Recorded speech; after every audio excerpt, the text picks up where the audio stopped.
Kidnappé devant chez lui, torturé puis dépouillé, il y a 2 mois, ce boulanger a connu l'enfer.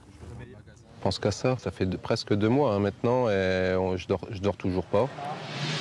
Le 16 mai, au petit matin, le gérant de cette boulangerie à Creil est emmené par au moins 4 hommes cagoulés à l'intérieur du magasin. Sur les images de vidéosurveillance, on le voit ici, menacé, pendant que les agresseurs vident la caisse jusqu'au dernier centime. Ses cartes bleues seront aussi volées, 3 000 € seront dérobés.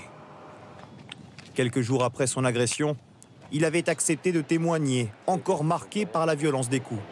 C'est des coups de marteau, c'est des coups de poing, des coups de pied. On menace de tuer mes enfants, de tuer ma femme. Enfin, c'est l'horreur pendant peut-être 1h30. Ces agresseurs sont toujours recherchés. Aujourd'hui, la boulangerie est en vente. L'ancien gérant souhaite déménager. Il a aussi une certitude. Il ne travaillera plus jamais avec de l'argent liquide. On se voit presque mourir pour quelques centaines d'euros, quoi. C'est ça que... Et moi, j'aimais ce que je faisais, hein. C'était un bon business, un bon métier. Mais je veux plus qu'il n'y ait aucune manipulation d'espèces. Même pas 10 €, rien. Que des CB. L'année dernière, les cambriolages et les braquages dans les petits commerces ont bondi de 15%. Les boulangeries, les bureaux de tabac, dans lesquels l'argent liquide circule beaucoup, sont particulièrement touchés. Dans la région nantaise, par exemple, nous avions rencontré il y a 6 mois des buralistes, victimes de voitures béliers à bout de nerfs. C'est super dur, c'est super dur. Et des habitants inquiets pour leur commerce de proximité. Dans la ruralité, ça va être ça. C'est si les commerces se font attaquer tout le temps et en permanence, ils vont tous fermer.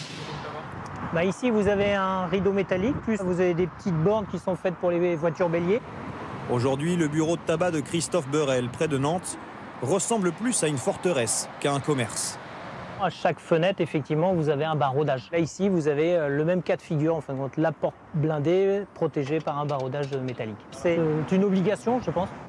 Ajoutez à cela 6 caméras de vidéosurveillance et un brouillard opacifiant à l'intérieur du magasin. En 10 ans, le buraliste a connu en moyenne un cambriolage par an.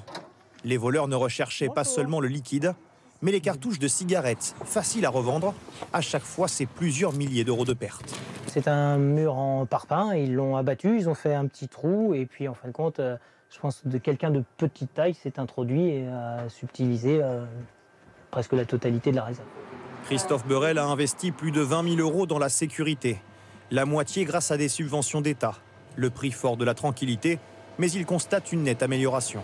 Ils interviennent, ils cassent la porte en fin de compte, mais ils ont toutes les peines du monde à rentrer. Puis une fois qu'ils sont rentrés, le générateur de brouillard se déclenche, ils sont freinés.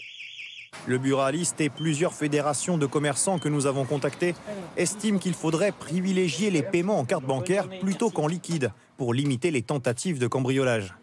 Mais le chemin semble encore long. Même si la tendance est à la baisse, un paiement sur 2 en France se fait encore en espèces.